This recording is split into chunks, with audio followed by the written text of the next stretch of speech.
You're watching The Source on CNN Philippines. I'm Pinky Webb. Our source today, Senator Chiz Escudero. Senator, welcome to The Source. It's been a while. Thank you so much for your time.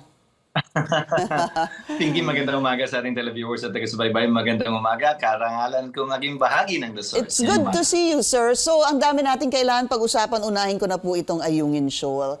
Wanna get your thoughts on this. Unang-una tong sa Ayungin Shoal, sir. How do you feel about this? Number one, China insists that the Philippines committed to tow away the Sierra Madre.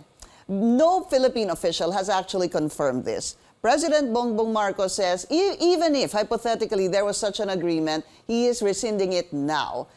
Yun ho ba na sinabi ng Pangulo na walang official na nagko-confirm nito? Should this once and for all put an end to this so-called commitment, sir? Yes, Pinky. That should have put an end to the issue. Nagsalita ang Pangulo sa ilalim ng saligang batas. He is the chief architect of our foreign policy.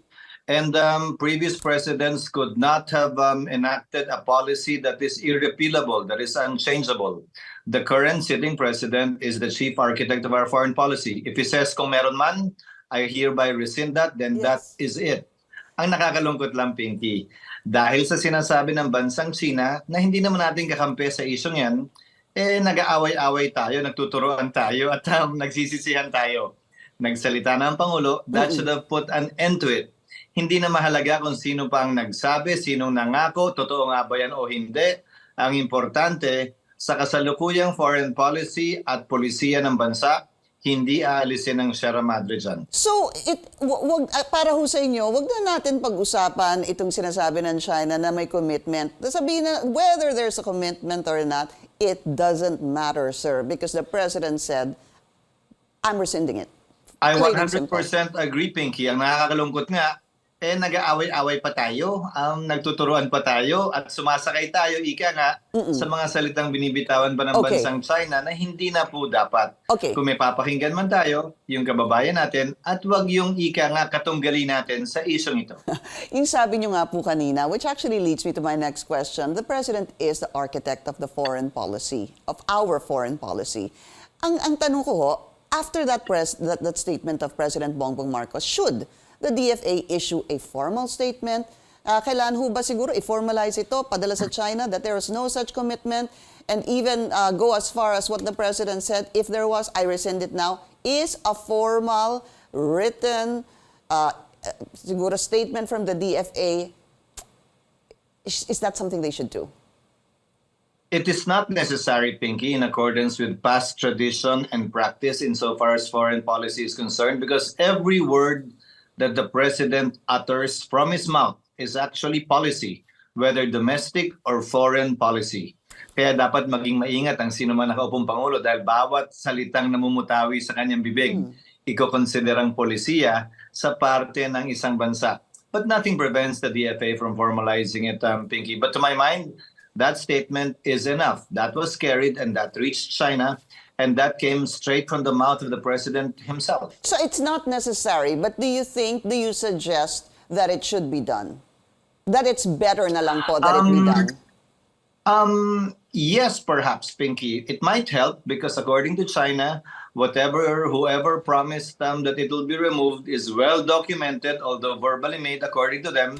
Well, this is verbally made, and this should be documented too by the Philippines for future reference, at least, Pinky. But for now, the word of the President is enough.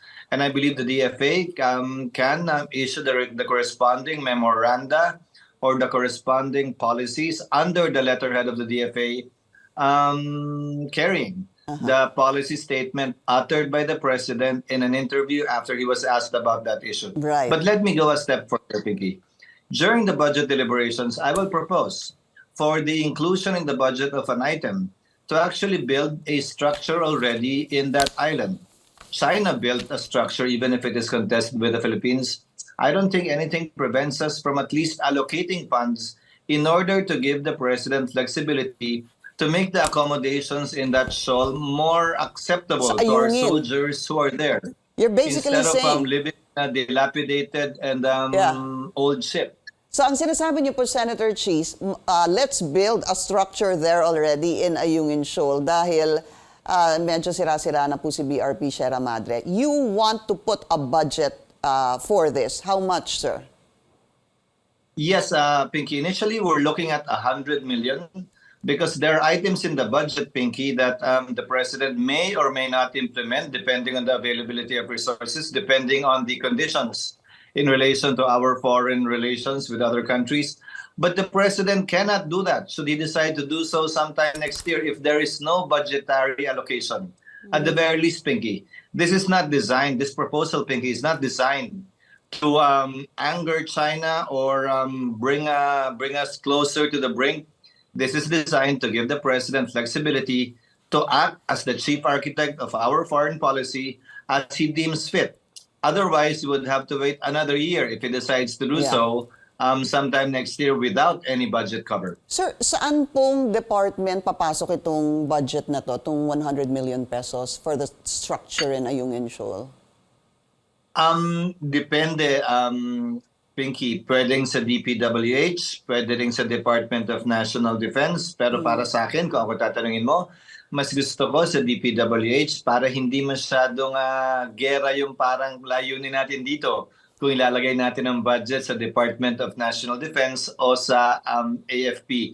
Total naman, basta infrastructure ang pinag-uusapan, DPWH na nag-i-implement. Halimbawa na lamang, mga classroom natin. Although DepEd budget yan, DPWH pa rin na nag-i-implement dahil structure yan, infrastructure yan. I understand that it is infrastructure. But when we start to improve military posts, as suggested by AFP Chief General Bronner, hindi po pumapasok yan sa DPWH, hindi ho ba?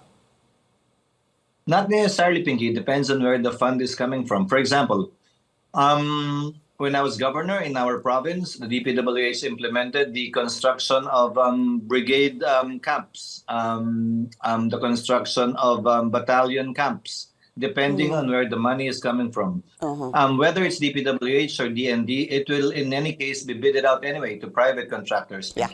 Pero ang para sa inyo, what is it? It softens the idea of the whole thing kapag DPWH. Kahit naman ang China, umiiwas din naman sa direktang confrontation. That's why they use their Coast Guard, yung civilian agency nila, and not the military arm or the Navy of China. Right. I think it is not in the interest of any country, Pinky, to actually have a confrontation between two battleships, between two warships, between our Navy and their Navy. Wala naman siguro sa interest ng sino man o kahit yung mga karatig bansa natin na magkaroon ng escalation at mas malaking kaguluhan sa parating ito ng mundo. Sir, quick follow-up. This is something new I've heard from you na gumawa na tayo ng structure. Let's build a structure in Ayungin Shoal. Ano po? Now begs the question. Ayaw nga ho padala yung ating mga resupply mission doon po sa BRP Sierra Madre. How can we even begin to build a structure there when resupply missions become a problem? Our ships are harassed and they use water cannons. Well, anong gusto mong gawin natin, Pinky? Dahil hinaharas yung ating mga supply ships, wag na nating supplyan yung mga sundalo natin doon. Ang gusto ba natin, sundan, sumunod at sundin ang ninanais ng bansang China na taliwas, na hindi sang-ayon sa ating sariling paniniwala at desisyon pabor sa atin na sa atin yang karagatang yan, sa atin yang mga islang yan. Ika nga, kung magpapabuli tayo, wala nang mangyayari. Pero kung tatayuan natin yung bully, madalas naman hindi naman tinotoo ng bully at madalas naman umaatras din yung bully. At kung sakasakali, balik natin sa China. Bakit kayo? Nagpagawa din naman kayo, bagaman sinasabi namin amin yan May ginawa ba kami? Kami naman magpapagawa sa sinasabi namin amin din, dapat wala rin kayong gawin. Dahil wala naman kaming gagawin din laban sa inyo, kaugnay ng baseng pinatayo ninyo. All right. China is saying we need to talk and we need to meet halfway. We need to take a short break first. We'll be right back.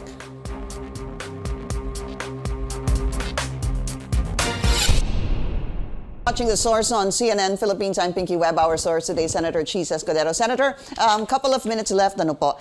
Meron din pong suggestion or a proposal.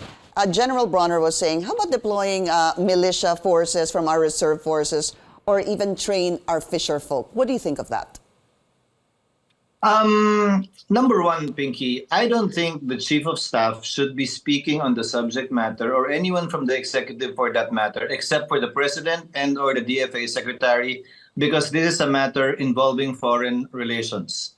Parang yung binanggit niya na yung pag-water cannon, parang tantamount to an act of war. Hindi dapat ganun kadalos-dalos, hindi dapat ganun kabilis magbitaw ng salita ang sino mang opisyal sa executive department dahil binabind nito ang commander-in-chief niya at ang Pangulo kaugnay sa polisiya natin sa lugar na yan. Pangalawa, bakit tayo magtitrain ng civilian? Gusto ba ng mga mangingisda natin na yon? Kung yung Coast Guard nga nating sarili hindi kinakaya, militia pa.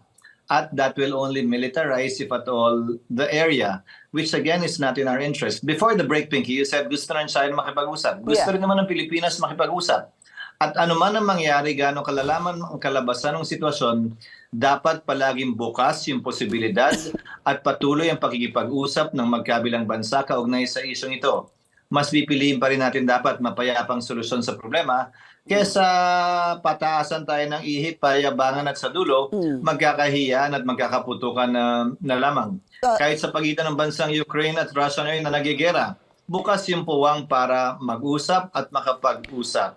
Hindi natin dapat alisin yan. Sa saligang batas pa rin, Pinky. Senator, the Philippines renounces war as an instrument of foreign policy and promotes diplomatic, peaceful and diplomatic ways to settle disputes with other countries. but you have the the task force on the West Philippine Sea. Ano po? There's a spokesperson for the DFA, a spokesperson for the Philippine Coast Guard, a spokesperson for the Armed Forces of the Philippines, and for the National Security Council. When there are press conferences such as that, are you saying that kahit ho sila should refrain from making statements on what is going on in the West Philippine Sea, sir? Saying that just the DFA siguro and the President should be speaking about this? If it is from the Council, Pinky, then yes. But if it's a separate press conference by the Coast Guard, separate press conference not coming out of a meeting by the Council, separate conference by the Chief of Staff, a separate conference by the DFA involving other matters, and all of a sudden a question is asked, unless it is coming from the Council, unless it is coming directly from the President, That's okay. I think it should be at the very least avoided Okay. in order to avoid any confusion and conflicting policies on the matter.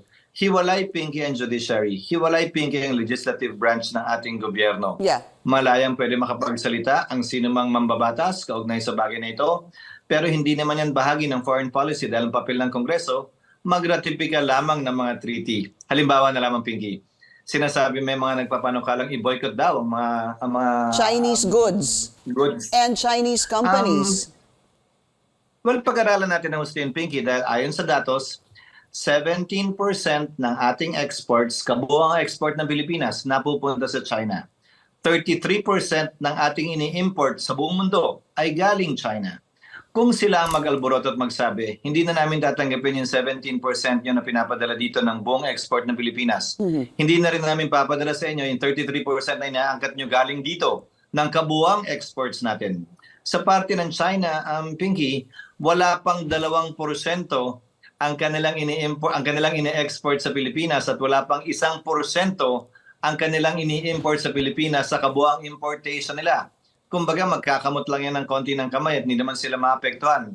Pero tayo, tulad ng sinabi ni Congressman Salceda, may epekto ito sa ating ekonomiya. Biro mo, 1/3 ng imports natin na Galing pinagmumula ng mas murang mga kagamitan at bilihin ay biglang mawawala. Ihiwalay natin, Pinky, yung hindi natin pinagkakasunduan tulad ng West Philippine Sea at wag nating hayaang maapektuhan yon ng mga bagay-bagay na pinagkakasunduan natin na pantay naman yung pagtrato, maayos ang relasyon kaugnay nun at wag nating idamay-damay lahat. Opo. Ika nga, let's agree on what we can agree on and let's set aside what we disagree and let's not let it affect the things that we agree on, whether it's economic, cultural, educational. Wag nating hayaang maapektuhan ng issue sa geography, issue sa territory, yung mga bagay na ito. Okay. Ganyang kalawak sana ang maging pag-iisip ng ating bansa at ng ating mga kababayan. Pag-usapan po natin yung geography, gaya ng sabi ninyo, because that call came from the Senate President himself, Senate President Mig Zubiri. I don't have a lot of time, sir, unfortunately. No? Ito lang po, yung sinabi ko po kanina, China says let's meet halfway to address the issue. Ang tanong ko po, what is halfway? Ang sinasabi ho kasi nila, yung ayungin kanila, yung sinasabi po natin, yung ayungin atin. Papaano ho kaya tayo mag-meet halfway? What are the Well, paano what are the kalala ko possibilities? ng halfway, Pinky? Dapat mag-usap para malaman ano bang definisyon nila ng halfway, ano bang definisyon natin ng halfway, kung meron man, papayag ba tayo o hindi. At basta't hindi nito maapektuhan, anumang karapatan meron tayo sa arbitral ruling, basta hindi nito maapektuhan at hindi natin binibitiwan anumang pagmamayari at soberenya natin dyan sa lugar na yan at gayon man sila, anumang pagkakasunduan na terms of engagement sa mga panahong ito na hindi pa nasisettle ang bagay na yan, basta mapayapa, dapat maging bukas ang Pilipinas. Basta't wag lang bitiwan. Anumang karapatan meron tayo dyan. Kaya nga panukala ko, Pinky, dapat may maghain ng petisyon sa Korte Suprema for recognition of foreign judgment, particular yung arbitral ruling, para merong batas sa pamamagitan ng Supreme Court decision na kumikilala na atin yan upang walang Pangulo, walang Kongreso na pwedeng magpasa ng taliwas na polisiya dyan sa arbitral ruling na bahagi na ng batas at umiiral na batas sa ating bansa. And I wonder why that has not been done, although of course we recognize the ruling by the Permanent Court of Arbitration, but to ask the Supreme Court to parang confirm this, affirm this, ganun ho ba, Senator Chiz? Exactly. There is a specific rule in our rules of court, Pinky, for the recognition of foreign judgments. Yun ang tawag doon. Upang sa gayon, maging bahagi yon ng common law, ika nga dito sa ating bansa, hindi man bahagi ng ating civil law o na isa batas na. Sorry sir, quick question. Isa na lang po. Why don't you senators do that? Hindi ho ba nag-file din naman kayo? Why not the senators do that as a whole? You did file a resolution condemning the acts of China, etc., sir. So the Senate can come together as a whole and file this. Pwede ho ba yun? Ang mas tinitingnan namin, Pinky, ay batas. Dahil dalawang pagbinabumulan ng batas natin. Batas na pinapasa ng Kongreso at saka mga desisyon ng Korte Suprema ng final and executory. Ang marahil, ang sinabi ko na nitong nagdaang mga linggo, ang marahil dapat manguna dyan ay ang Solicitor General's Office na party and interest. Siya ang nanguna niyan. Noong mga panahong nag-file tayo ng kaso sa arbitral court, at marapat at dapat lamang sa din yung magbigay pagkilala o humiling ng pagkilala dyan sa arbitral ruling sa ating Korte Suprema gamit ang provision ng rules of court natin sa recognition of foreign judgments. Okay, Senator, I hope to have you again another time. So there's still a lot of issues, especially taxes. Ano po, pero wala na po oras. Senator Chiz Escudero, maraming salamat po sa inyong oras. Maraming salamat, Pinky. Magandang umaga sa inyong lahat. Thank you for joining us here on The Source. I'm Pinky Webb. You're watching CNN Philippines.